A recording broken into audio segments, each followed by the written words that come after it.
The Revolutionary War had a major impact on life in Northumberland County and the northern neck of Virginia, affecting politics and commerce.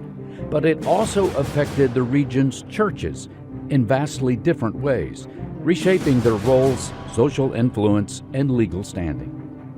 At the beginning of the war, the Church of England, or Anglican Church, was the established state church in colonial Virginia and enjoyed legal privilege, state funding, and widespread social influence.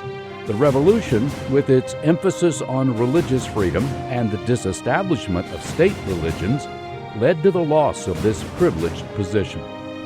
But the war and its aftermath benefited dissenting Protestant groups, especially the Baptist and Methodist.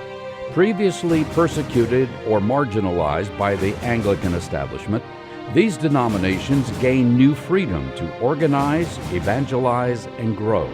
Baptists in particular became vocal supporters of religious liberty and separation of church and state. Their ranks swelled as they attracted both free citizens and enslaved people, expanding rapidly during and after the conflict. At the height of the war, Baptists founded Moratico Baptist Church in 1778, embracing the fight for independence. But tensions between the Church of England and Protestant denominations in Lancaster and Northumberland County had been growing long before the war, partly due to cultural differences in Virginia. And it's really the Baptists who bring about, and the Presbyterians who bring about this sense of disestablishing the church.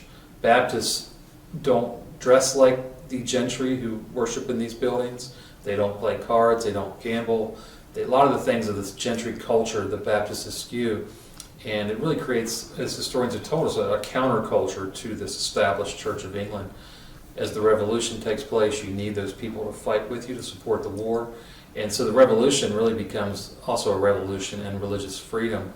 And it's the Baptists with Jefferson and Madison who push for this full religious liberty. The founding of Moratico Baptist Church resulted in violence toward the Baptists, especially the founding pastor, a charismatic preacher named Lewis Lunsford. And so Baptists are put in jail in Virginia for unlawful preaching. They're beaten up. No one's killed, but they are persecuted. We have written accounts of sheriffs and vestrymen riding together to a Sunday Baptist service, beating up the Baptist minister. They leave, the minister gets up bloodied and continues to preach. They're preaching from jail cells. Meanwhile, Methodism, with its circuit-riding preachers and populist appeal, also grew quickly during the Revolutionary era. Presbyterians, who had long faced legal restrictions, supported the Patriot cause and advocated for religious liberty. They were prominent in the debates over disestablishment and benefited from the resulting freedom, enabling them to expand their churches and influence. But what happens in the 18th century is Presbyterians are allowed to go to county courts and petition to erect their own meeting houses. And the Presbyterians in this area, we know, come in the 1750s, 1757, and they do erect a meeting house. Other dissenting groups, such as Quakers and Lutherans, also enjoyed more freedom after the war, though their growth was not as dramatic and they had little presence or influence in the Northern Neck. The war also created upheavals that allowed for the emergence of the first independent black churches in Virginia.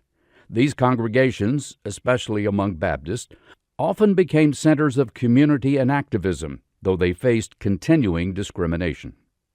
The war's end in 1781 brought independence for America and granted new freedoms for the Protestant denominations. However, it brought near ruin for the Church of England. State support ended. The 1786 Virginia Statute for Religious Freedom formally disestablished the church, and Anglican clergy lost much of their authority. Many Anglican ministers who had remained loyal to Britain faced suspicion, social ostracism, or fled the state, leaving the denomination weakened and fragmented. In the following years, many of the finely crafted church buildings that had been the center of religious activity before the war fell into disrepair, with some used as stables for horses.